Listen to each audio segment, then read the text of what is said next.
While most of us think of masks as something for amateur traditions like Halloween, dressing up as animals sometimes goes pro, as we learned in the last installment of Fursuit's A History.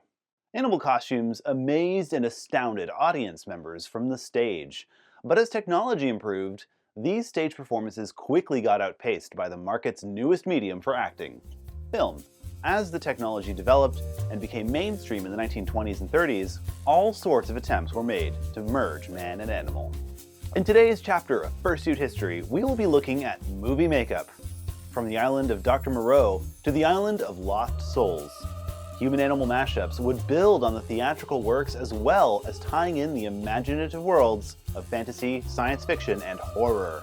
For over 100 years, cinema has played with these roles, following in the tradition of the theater that it was mimicking. But as the film industry grew, so too did its monsters and the ambitions building them. I'm your host, Arrkay, and acting in 100 kilograms of chicken wire, latex rubber, and animatronics is culturally heft.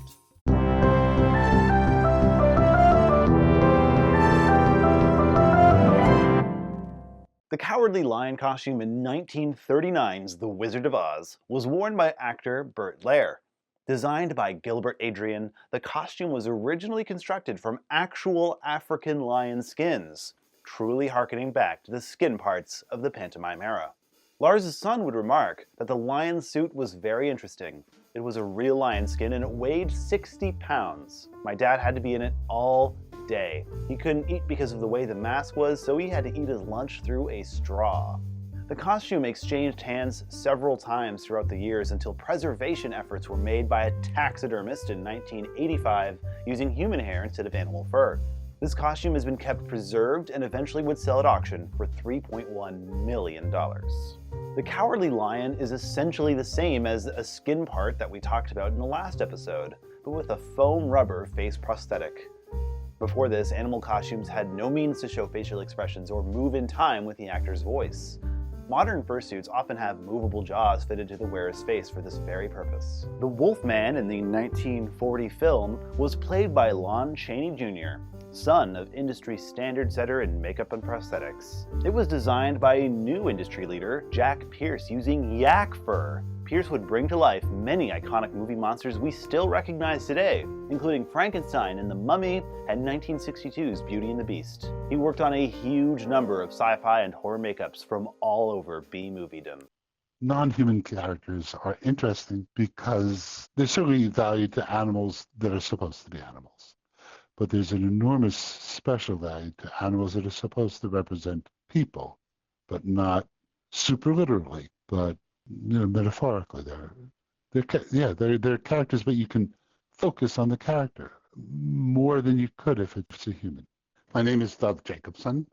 I'm a game designer, producer, and during the making of Dinotopia, I was, the creative director. Based on a French sci-fi novella, Fox Studios was convinced to fund an ambitious project that would change special effects makeup forever. A film so successful it was not only awarded an Oscar for Best Costume, it was awarded the first ever Oscar for makeup effects. 1968's Planet of the Apes almost didn't happen. It was projected at being too expensive with the sheer amount of prosthetic makeup needed for a city's worth of chimpanzees, gorillas, and orangutans.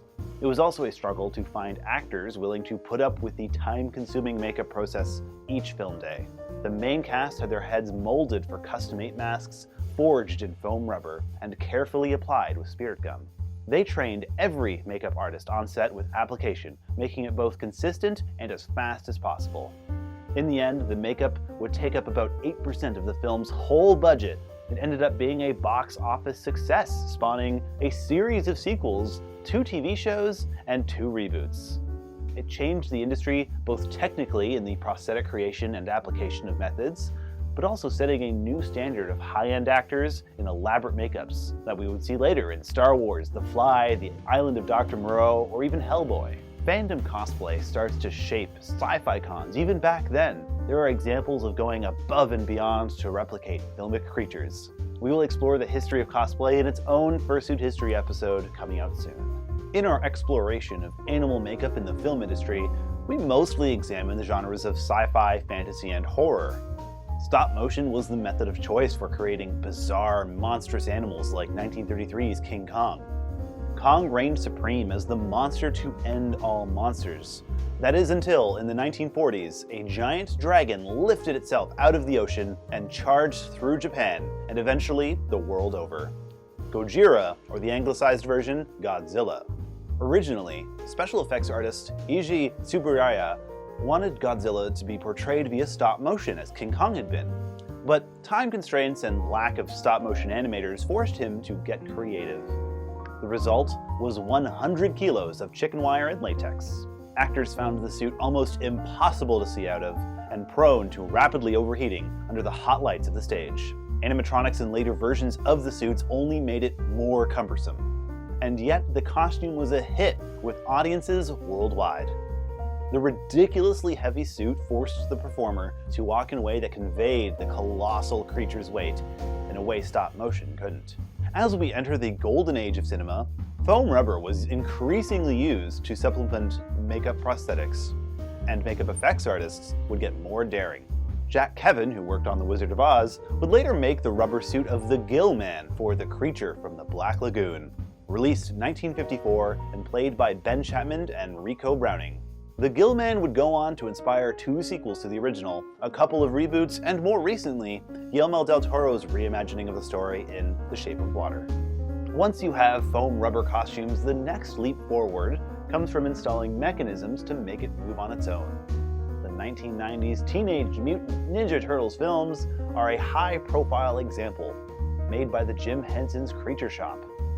Those suits are able to talk, blink, and emote with the aid of servos and remote control electronics.